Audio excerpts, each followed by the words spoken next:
Welcome back to Manglish Medical Lectures. Today we'll be discussing another pathology topic, that is from the chapter of neoplasia.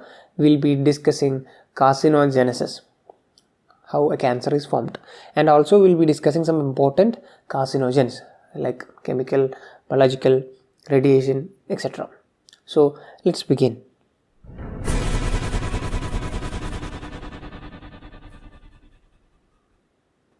Carcinogenesis is the process of formation of cancer.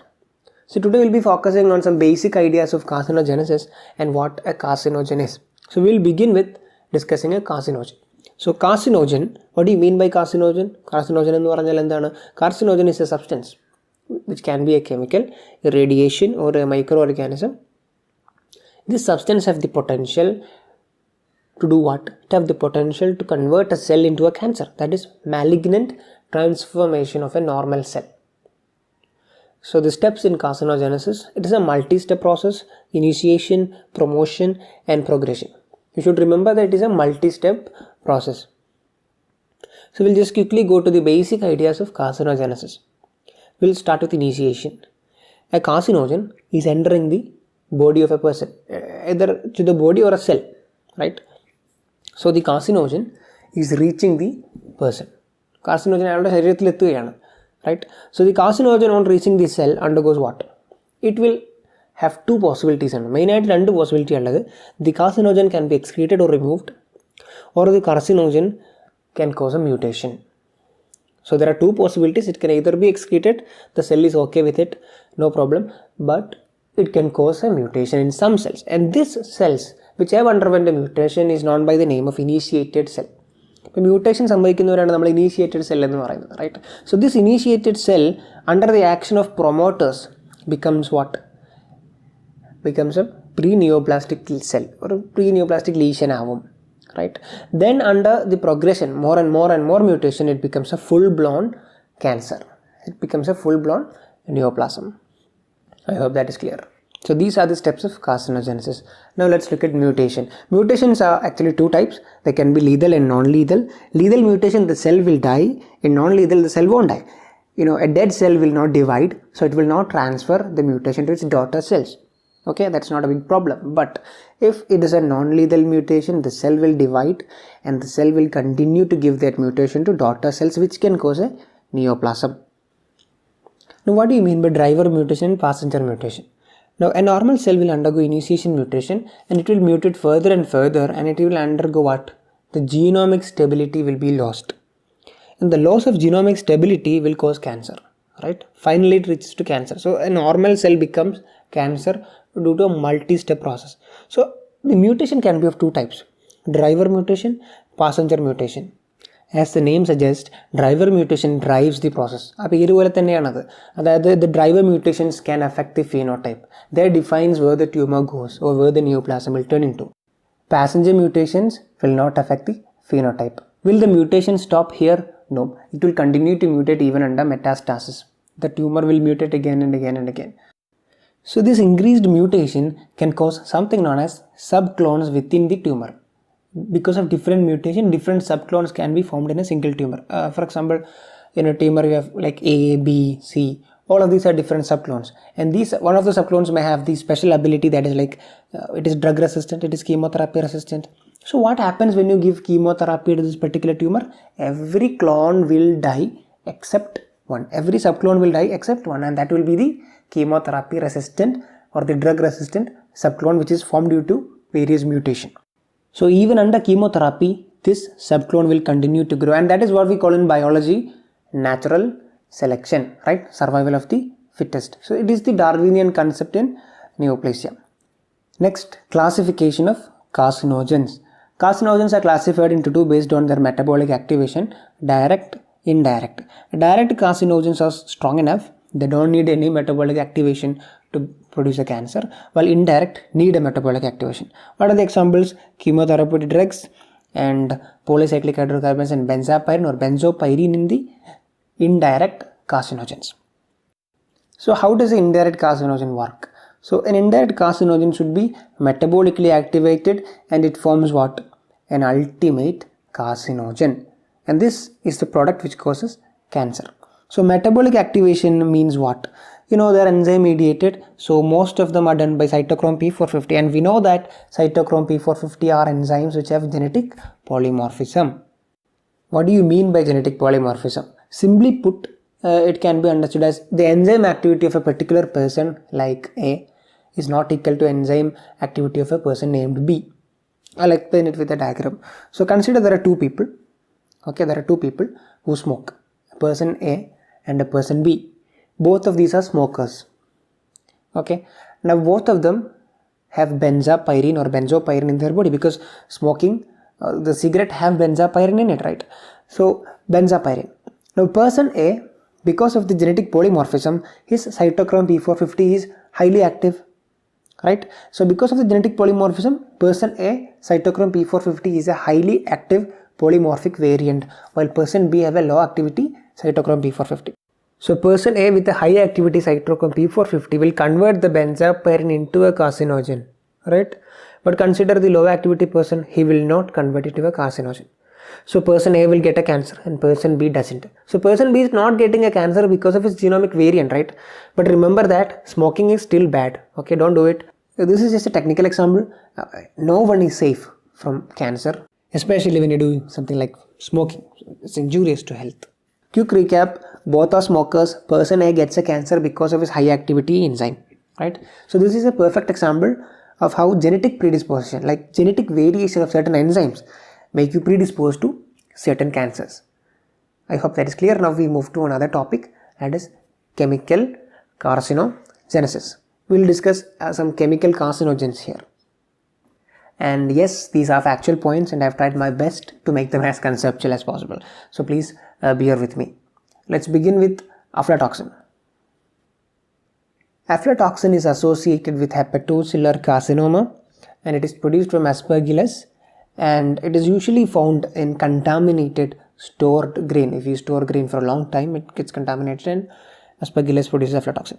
So the important term to remember is mutational hotspot. So what do you mean by mutational hotspot? A codon number 249 of the P53 gene is a favorite position for aflatoxin to act upon. So hotspot are those favorite position where mutation takes place. If a mutation is focusing on a particular area of a particular gene, that is what we call by the name as mutational hotspot. Next one is alcohol. Alcohol causes carcinoma of the oropharynx. Very important point, lip are excluded. Lips are not part of the cancer. Then carcinoma of the larynx, carcinoma of the esophagus, more specifically upper esophageal carcinomas. Next one, asbestos, very important one, causes lung cancer and mesothelioma. Then carcinogen number 4, cadmium, associated with prostate cancer. Number 5 is cigarette smoking. Don't smoke, please. It causes oropharyngeal carcinoma, esophageal carcinoma, lung carcinomas, kidney, bladder carcinomas. It's a huge list. Don't smoke. So what are the important points to consider here? Asbestos is associated with lung cancer, cadmium associated with prostate cancer. You should keep that in your mind. And alcohol, an important aspect, is all except MCQs. They'll usually give you a number of cancers and ask you which of the following is not caused by alcohol ingestion. And another important point is this list is not complete. I recommend you refer to the textbooks for the complete list of carcinogens. I have only explained some important ones. Okay, now we move to another aspect, that is radiation carcinogenesis. We have two kinds of radiation, that is UV radiations and ionizing radiations. UV ray, they are UVA, UVB, UVC. We are protected from UVC because of the ozone layer. So our discussion will be mostly focusing on UVB, which is the most carcinogenic. So what is the mechanism by which this act? Pyrimidine dimers. We know in the DNA there are purines and pyrimidine. They usually bind together. If two pyrimidines bind instead of purine and pyrimidine, we get a pyrimidine dimer. For example, TT dimer. So what are the after effects? Defective linkage and the disruption of the helical structure of the DNA.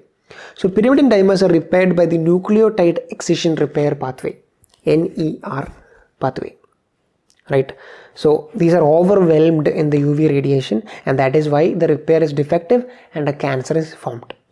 What are the cancers? Mostly skin cancers, squamous cell carcinoma, basal cell carcinoma, and melanoma. An important aspect to keep in mind is skin have Merkel cells, and there is something known as Merkel cell carcinoma. Merkel cell carcinoma is not caused due to radiation. Please keep that in your mind. It is caused due to Merkel cell polyoma virus. It is a viral carcinogenesis, right? So please keep this. This is usually asked in the exams to confuse us. Merkel cell carcinoma, not. So melanin and cancer. If you have very less amount of melanin, you are more prone to malignancy. Why? Because melanin is the light absorbing pigment.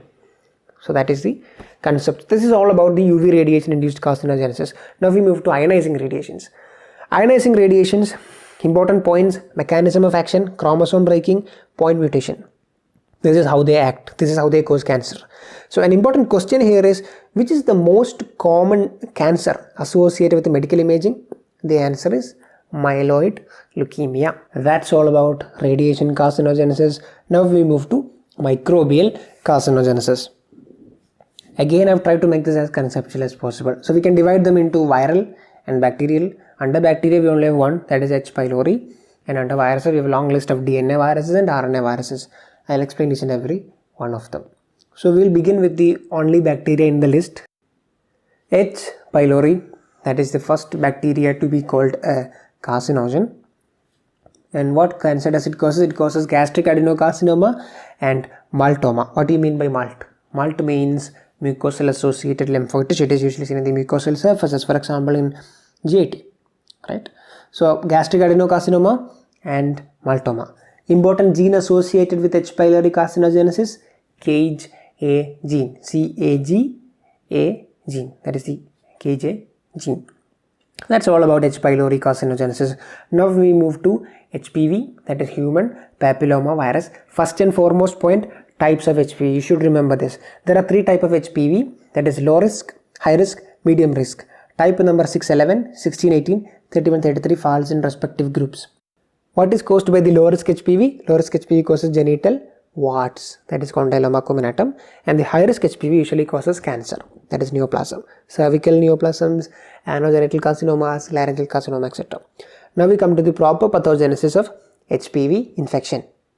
Two weapons of HPV are E6 and E7. Let's see how they participate in the process of carcinogenesis. E6 inhibits the P53 gene, that is a tumor suppressor gene, and it also stimulates the telomerase.